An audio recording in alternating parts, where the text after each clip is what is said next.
Good evening, everyone. Thanks for joining us. Catherine Bliss is off tonight. A Dittmer, Missouri woman is listed in serious condition tonight at a local hospital after being shot by a passing motorist as she left Six Flags amusement park near Eureka last night. 26-year-old Janet Box and a friend were leaving the park around midnight last night when their car was sideswiped near the entrance to Highway 44. As Box, her friend, and the two occupants of the other car waited along the road for police, another car sped past and fired a shot. We heard a sound like a firecracker go off, and that's what we thought it was. And someone was just joking around, throwing out a firecracker, and then Janet just says, "Oh my God!" and she just, falls to the ground. I want these people caught. I mean, people just doing that just for kicks or whatever. And there's something wrong with them, and they need to be put away. And I just can't see why somebody would do that. Just driving by and pull out a gun and shoot somebody standing on the side of the road. Mitch Box says the bullet fired at his wife apparently entered her left arm and lodged near her spine. He says she may have suffered at least some paralysis from her injuries. Police have been unable to assemble a solid description of the assailant's car. They are looking for help. If you have any information about the car or the incident, call police in Eureka or in St. Louis County. On North St. Louis is News 4 St. Louis. Good evening. A Dittmer, Missouri woman is in serious condition tonight at St. John's Mercy following a sniper attack early this morning. News 4's Eric Gormley tells us the bizarre attack has left the woman's family shocked, angry, and confused. There was no motive or anything. They just pulled out the gun and did it. Friends and family of Janet Box have been standing vigil since early this morning. The 26-year-old mother of two lies in serious condition after a sniper's bullet passed through her arm and chest and lodged in her spine. The shooting was unexpected and unprovoked. Janet and her friend Diane Carter were driving east from Six Flags about to enter Interstate 44 when they collided with another car. While the two women were standing outside the car looking over the damage, a third car not involved in the accident pulled up alongside. Someone in that car pointed a gun at Janet, shot her, then sped away. You just heard her say, "Oh my God," and she just, fell down. Janet's friends and family are at a loss trying to understand who would do such a thing and why. I have no idea. I have no idea. I don't know why they would even have a gun in their car. Janet's family hopes someone saw something last night that might help lead to the gunman. The shooting occurred in Eureka at East 4th and New Highway 109 just before 1 this morning. They believe the sniper's car was a large, dark-colored mid-70s model sedan with a worn vinyl top. Eureka police have no suspects and no leads. In the meantime, though, the family's chief concern is for Janet. Agony. Because we don't know, how things are going to turn out, how she's going to be. She could be paralyzed. She could die.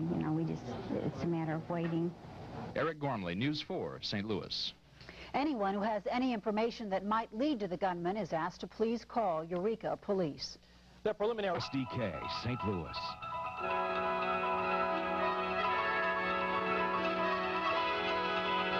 And now, Channel 5 Eyewitness News Weekend Report.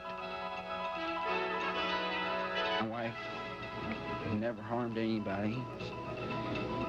I mean, she likes everybody. Everybody gets along with her. And I just don't understand it. This man wonders why his wife lies in serious condition tonight, the victim of a stray bullet. Good evening, everyone. I'm Rick Edlund. Police have no clues, and the family is in shock as they try to sort out the reason for the bizarre shooting last night in Eureka, Missouri. Channel 5's Alex Sturkin has the story. Janet Box's family and friends are waiting and praying. Just after midnight last night, Janet Box and her friend Diane Carter had left Six Flags amusement park. They were coming down this service road, and as they made the turn, got into a minor fender-bender car accident. They pulled down onto the shoulder of this road, got out of their car to examine the damage, and were waiting for police to arrive. That's when we heard it sound like a firecracker went off and then we just thought it was a firecracker, and then all of a sudden, we heard Janet go, "Oh my God," and then she just kind of, just fell to the ground. They still didn't realize it at the time, but Janet had been hit with a .22 caliber bullet that went through her arm and lodged near her spine. Diane thinks it came from a passing car, perhaps an older model Grand Prix or Monte Carlo, but she's not sure. Janet's husband, Mitch, heard about the incident just after he got home from work at the Chrysler plant in Fenton. I understand why would anybody do that, you know. And there was no reason, no motive, and either the person was crazy or drunk or on drugs. Police have no clues as to why it happened, but they're seeking any leads. In Eureka, Alex Sirkin, Channel 5 Eyewitness News.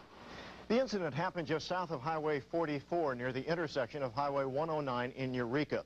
Anyone near there last night who may have seen or heard anything relating to the incident is urged to call the Eureka Police. Reports the case remains a puzzle to police, family, and friends. Tonight, Mitch and Janet Box are reunited.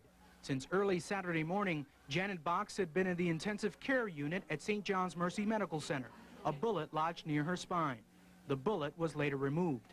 She had been riding in this car, returning from the Eddie Money concert at Six Flags Friday night, when her car was struck by another car near Eureka on New Highway 109. When she got out to inspect the damage, she says another car drove by and she was shot. My wife might not ever be able to walk again or walk right, and she loved to dance. My wife just loved to dance. She used to dance just in our kitchen while she was doing her housework. Box says last night was the first night he returned to his home in Dittmer, near Eureka in Jefferson County, to spend some time with his two sons. He is taking a leave of absence from his job. You read the papers or you see it on the news that you think it's always the other person. You never think it would happen to you, you know. You never suspect that it would ever happen to you. Eureka police were unavailable by phone tonight. Meanwhile, the investigation into the shooting is continuing. The shooting took place at East 4th Street at New Highway 101 in Eureka just before 1 Saturday morning. And Julia's family members are hoping anyone who may have seen something will come forward. All right, next. 3 weeks ago, this Eureka woman was shot by a gunman. Today, she struggles to get her life back to normal. I'm Kathy Leonard. A woman living in fear of her former boyfriend is dead. People are asking why. I'll have that story coming up. I don't have any anger about what happened to me. I guess mostly I just feel sorry for the person that did this to get his kicks or joy out of hurting other people. A Eureka woman shows remarkable courage as she tries to rebuild her life after being shot by an unknown sniper. Good evening, I'm Jewel Perkins. And I'm Karen Foss. At 12:30 a.m. on June 20th, Janet Box was hit by a sniper's bullet shortly after leaving a concert at Six Flags. While authorities have not yet found her assailant, Channel 5's Rich Eisen reports Box, who is now paralyzed from the waist down, is determined to walk again. It's been a week since Janet Box began using a walker during her therapy sessions at St. John's Hospital. Paralyzed from the waist down, her doctors are hopeful she will regain feeling in her legs in 6 months. Box was shot in the spine by an unknown assailant following a fender bender early on the morning of June 20th in Eureka. It's going a lot faster than what I expected. They really get you up and get you moving fast. They've already got me in a walker, and I guess the hardest part would be all the weightlifting that I have to do to build up my upper body strength to be able to adapt to the walker and the wheelchair. While Janet Box undergoes therapy here at St. John's, police continue the hunt for the man who fired the bullet that paralyzed her. At this point, authorities say they have few leads. Police are working from this composite sketch. They describe the sniper as 16 to 20 years old with light-colored hair. Nobody can understand why the young man who was driving by the accident scene decided to fire a shot that has turned the Box family's world upside down. Anger. And I shouldn't feel it, but they almost took away the thing I hold most precious in this world. While Janet Box undergoes therapy at St. John's, her husband Mitch is in charge of raising the couple's 2 young boys. The Chrysler employee wants his wife's sniper caught so he can never hurt again. At night, when I'm alone, I think about it, I dwell on it. I think about what she's going through, or she still has to go through. Janet Box puts in 3 hours of therapy a day, all the time wondering who fired on her for no reason, and knowing that shot means she has to fight to walk again. Rich Isom, Channel 5 Eyewitness News. A fund has been established to help defray Janet Box's medical expenses, and contributions can be sent to the Janet Box Trust Fund at Commerce Bank, 320 Gravois. The address is 320 Gravois, Fenton, Missouri, and the zip code is 630.